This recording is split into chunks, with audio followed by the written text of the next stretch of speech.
Hello guys, welcome back to my channel. I hope your day is going good. Mine is going excellent. So what I want to have for you today is, or what I have for you today is part 2 of the relationship between man and woman. Part 1 talked about what God intended the relationship for man and woman to be, what it was always designed to be from the beginning, to reach the full success so both man and woman could have that joy, that peace, that love, that happiness in life. Today, I'm going to talk about part 2, and part 2 is about what has happened because man and woman chose to go against God's way and be deceived by the serpent, to be deceived by the serpent or deceived by evil and ultimately choosing evil's way. And this is ultimately what is happening here in today's modern day time.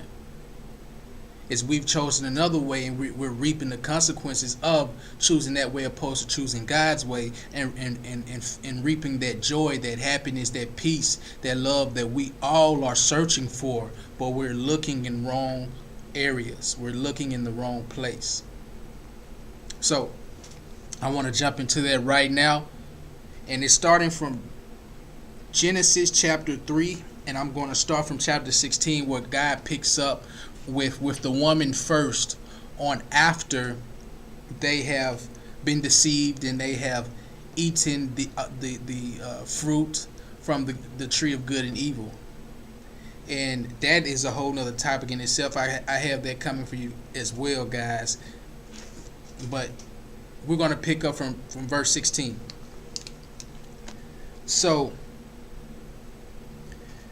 then God said to the woman, I will sharpen the pain of your pregnancy, and in pain you will give birth, and you will desire to control your husband, but he will rule over you. And to the man he said, since you listened to your wife and ate from the tree whose fruit I commanded you not to eat, the ground is cursed because of you. All your life you will struggle to scratch a living from it. It will grow thorns and thistles for you, though you will eat of its grains by the sweat of your brow. Will you have food to eat until you return to the ground, from which you were made? For you were made from dust, and to dust you will return. What's going on, guys? What's going on is man and woman was disobedient. Man and woman are reaping the consequences of being away from God. I know you guys are like, well, man, God doesn't have to be like that. That's kind of harsh, you know. Man, I'm gonna tell you like this. Would you rather no consequences from choosing a life from someone who's trying to destroy you? Think about it. Someone offers you a piece of fruit and it's poisonous. They're trying to kill you.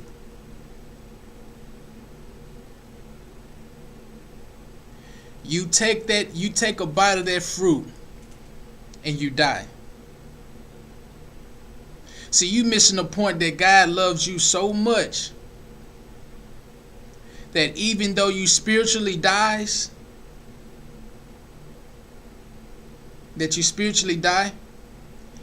he still sets up a plan to bring you back to him.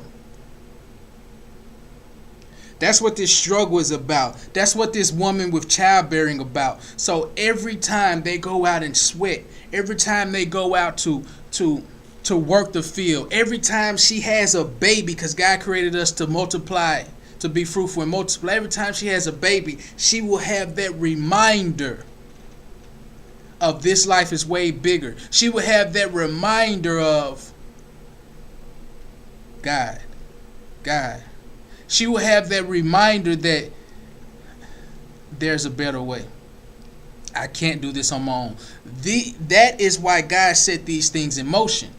Of course, there are your consequences for disobedience, but within that is also the growth, the pathway back to God, the the memory of the consequences that you go through connected back to God is what the whole reason for that even happening.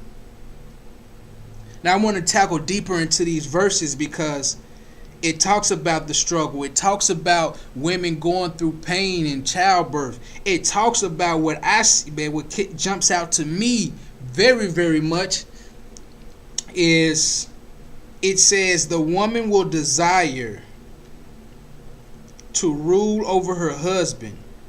To not desire to rule, but desire to control your husband, but he will rule over you. What this saying is, the structure is off. The way God created it, God created man to rule. If you missed it, in the beginning, God created man first. He set him up with work. He set him up with a place to stay, and he said man shouldn't be alone. He brought woman in to help the man, to catapult him even further than what man can do on his own. So he had that. He told them to be fruitful and multiply.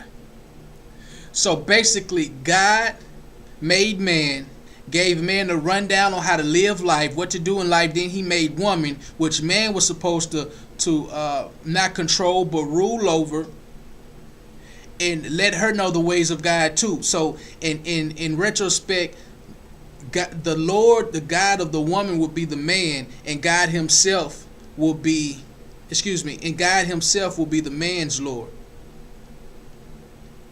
So what actually happened though, because of the deception from evil, from the serpent, it threw the order off. And this is what I mean when I say, guys, there is an order to life.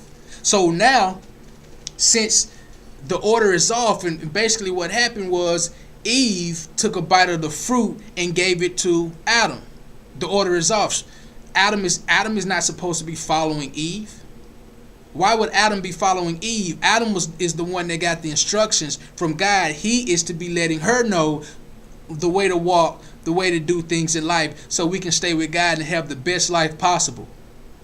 But guess what? And this is what we do here today in modern day times.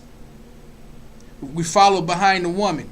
Nothing's wrong with listening to your woman, but as man, you were given the authority to hear things out, listen, go to God, have his right way in your mind. So when your woman speaks, she's giving you what has been taught from God. And if she's off in any type of way, you listen to that. You can correct what she has to say. Now we can't do that, such and such, for these different reasons, because you get your orders from God. And if she's telling you something is on point, and you're like, okay, honey, that's a great idea, and then you roll with it. But you get to say, you have the authority on if it goes forward or if it stays dormant. That is the order of things. See, but what happened is she gave him the fruit. He ate the fruit without saying anything. And then there you go. The shift happened. The shift happened. And they ended up on a downward spiral. Now the woman thinks that she can control the man now. Why? Because she controlled him with the fruit. Now she has that idea in her head. And still to this day, women continue to do these things as if that's the best thing to do. You're out of order. We are out of order as a whole, not just you in particular, but if a man even allows it, we're out of order. And let me be clear. When I say allow it, I mean that if you're giving information that's against what is good and what is right for you and your significant other, you and your husband, you and what's best for your family, if it goes against that, then that's wrong. If it falls in line with what God is speaking of, if it's leading to continuing to lead you in his ways and his love and his understanding, then that's something you guys can sit down, talk about, and see how you guys can implement that into your lives. But if you have a man that's allowing wrongdoing from a woman's standpoint, then bam, you're out of order. We're out of order. We're out of order. I fell victim into that, and that comes from lack of knowledge, lack of understanding that there's a way you have to live life. There's a way of doing things. We're not here to follow behind the world. We're here to lead in the ways that we should go, and that's God's ways. God's way is steering you away from the world, steering you away from evil, so you can keep that straight path to the success, to the love, to the joy, to the happiness that you have always wanted in your life. But you can't see that if you're deeply invested in the sinful life. You can't see that if you're deeply invested into the world's way of thinking. It's hard to see it. You can't even see the path, even if it's lit by fire. You'll see the fire instead of seeing the path. Let's continue. So because of this, it says the woman will desire to control the husband, but he will rule over the woman. It has to be this way, guys. It has to be. It has to be. It's God's design. What you guys have to really, really take into understanding is it's an order to life. It's an order. It's no other way. It's in order. And so it's like military, as that popped in my mind. It is. It's like military. God is giving an order to be obedient, to say, I need you to walk this path. I need you to do these things in life so you can stay with me and you can have the best life possible. He's given the instructions. But a lot of people have gone against the instructions and have fallen off in the pits of hell, fallen off in lifestyles that are bringing them stress and pain, and they're calling out to God wondering, why is this happening? Some even upset with God for whatever reasons. And when God is right here in this book telling you, you're not following my ways. I'm telling you to stay away from this. I'm telling you to stay away from that. Not because I'm trying to control you, but I want you to have the best life possible. I created you. I want you to have the best. I want you to be in my image. I want to be able to shine through you. And in order to do that, I can't be next to you if you're on the other side. God is firm on his foundation. He stands for what he believes in, because he made it. He created it. So he's not going to cross over on the other side. He loves us, and he said, okay, go ahead. When you're ready to choose me, when you're ready to come back home, I'll be here. And here we are. You've grown years and years and years and years, and God is still calling out to you. Whether it's through me, whether it's through signs and wonders of the world, whether it's through someone close to you, he's still calling out to you. You have to wake up, and I believe you will eventually. You will wake up. I pray today is the day. I pray today is the day. But if not, it won't stop. He will continue to call out to you guys, because he created you. He loved you. He sent those to die for you, so you can have that grace, that more time to come back to him. Some say crazy as I even sit and think about it, man. But hey, if it wasn't for that, I would have been gone a long time ago. If it wasn't for that, I wouldn't have had my opportunity to come back to God also. So for that, I'm thankful. Thank you. So it says to the man that since you've listened to your wife, and this is coming from chapter 3, verse 17, to the man, since you've listened to your wife, you will and ate from the tree whose fruit I commanded you not to eat. God said that for a reason, guys. God was telling him that commandment that a lot of people don't want to adhere to, it was for a reason, not to control you so you can have he wasn't saying don't eat it because I want to keep you from fun, I want to keep you from having a good time. He was saying don't eat it because it had dire consequences to it. He was saying don't eat it because it would take you away from me. He said don't eat it because it will give you, the person who will control you will have control of you. The person who wants to control you will have control over you. This is why he's saying don't eat it. He's saying you're not ready to see these things of life. That's like a kid who's 6 years old and they're exposed to this life of evil all in the snap of a finger. It will blow your mind. There are people who've had nervous breakdowns because they've been exposed to life. They have been exposed to murders. They have been exposed to rape. And they have had nervous breakdowns to the point that they're nothing like themselves. They have fallen to substance abuse and alcohol that they can't even speak. They don't even open their mouth. They are just numb to the world.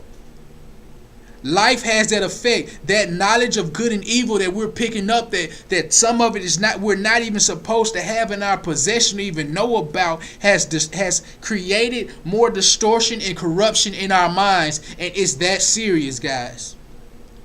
To the point we don't even know what good looks like because it's being compromised, it's being mixed with evil. If you mix rubbing alcohol with water, you can't tell the difference.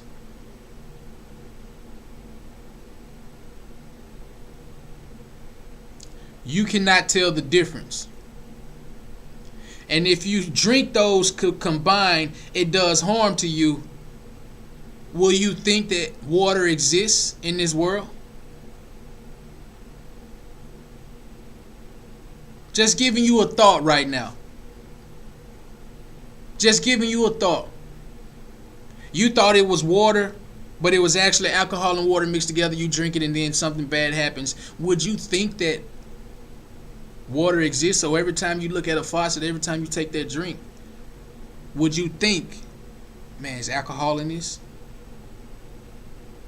Let me make sure alcohol is in this. What I'm saying, guys, is there's still love and God is still in this world. And when you indulge in evil, you can't see it. And indulge means you are deep in it. To indulge means like you're diving into something. You're diving into something. You're diving to water. You're going deep into it.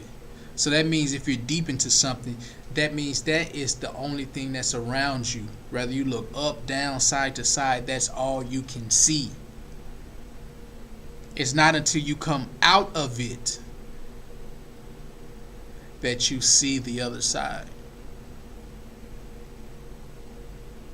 You can't see the running water, the river, if you're in the woods. It's not until you come out of it that you see the waterfall. Guys, I'm going to cut it short right here.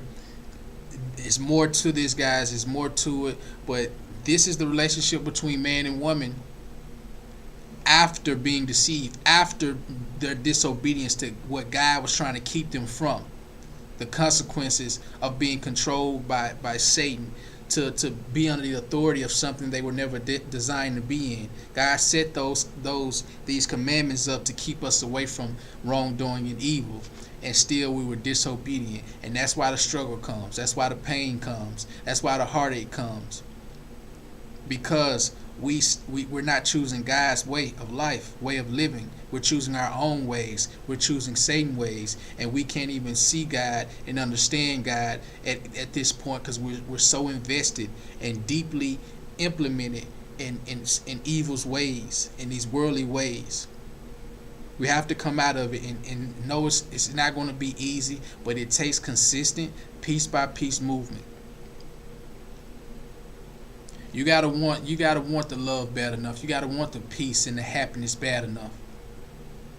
You're not going to get it any other way, guys. Any other way that the world offers is temporary and it's killing you slowly but surely. You come to God, you're renewed, transformed, you're made into a new person. It will show. Guys, I love you. Man, that's part 2. Guys, I look forward to the next video. Hey, don't forget to embrace your struggle. That's where the growth is, guys. God bless. Later on.